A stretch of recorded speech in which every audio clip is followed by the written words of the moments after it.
Assalamualaikum teman-teman, perkenalkan nama saya Tria Amalia dari Project Work kelompok 1.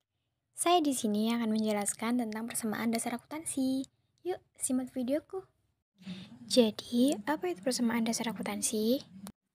Persamaan dasar akuntansi adalah perhitungan yang dapat memproyeksikan kekayaan, hutang, dan modal yang dimiliki oleh suatu perusahaan.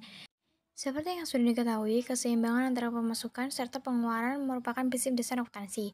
Dengan demikian, perlu ada keseimbangan antara harta yang dimiliki perusahaan dan kewajiban. Nah, keseimbangan angka pada kedua sisi tersebut perlu dianalisis lebih dalam dengan persamaan dasar akuntansi.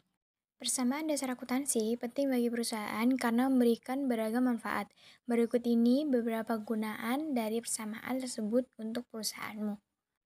Yang pertama, sebagai sumber catatan. Dalam hal ini, persamaan dasar akuntansi dapat digunakan sebagai sumber catatan untuk mempermudah proses pencatatan transaksi keuangan.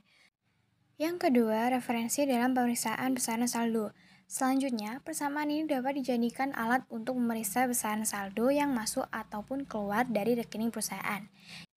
Yang ketiga, alat koreksi saldo. Terakhir, tapi tidak kalah penting, persamaan ini juga dapat digunakan sebagai alat koreksi pada sisi debit serta sisi kredit. Rumus persamaan dasar akuntansi. Sebetulnya, rumus persamaan dasar akuntansi tidak terlalu rumit. Kamu dapat menghitungnya dengan rumus berikut ini. Harta atau aktiva sama dengan hutang ditambah modal atau pasiva, atau aset sama dengan kewajiban ditambah ekuitas. Komponen persamaan dasar akuntansi. Setelah mengetahui rumusnya, mari kita pelajari tentang komponen-komponen yang ada dalam persamaan dasar akuntansi.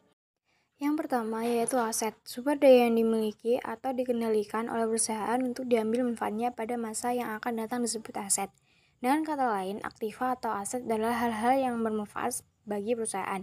Sebut saja gedung, kendaraan, serta uang kas baik yang bersifat tunai maupun cek kontan.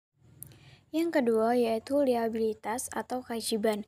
Liabilitas atau kewajiban adalah jumlah dana yang dipinjamkan dari pihak kreditur dan perlu dilunasi dalam waktu yang telah disepakati oleh kedua belah pihak. Bentuk kewajiban yang dimiliki oleh perusahaan adalah utang. Misalnya perusahaan membeli bahan baku secara kredit, maka dicatat sebagai utang. Maksudnya perusahaan yang meminjamkan akan membayar nominal tersebut pada kemudian hari. Yang ketiga yaitu ekuitas. Di dalam aset perusahaan biasanya terdapat bagian yang dimiliki oleh pemegang saham atau pihak ketiga. Inilah yang disebut dengan ekuitas. Seperti disebutkan sebelumnya, bagian ini masuk ke dalam rumus persamaan dasar akuntansi.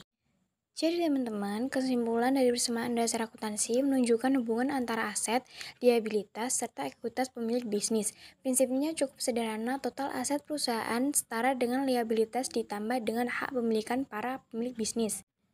Persamaan ini merupakan dasar untuk pembukuan dengan sistem double entry. Untuk setiap transaksi, total debit sama dengan total kredit.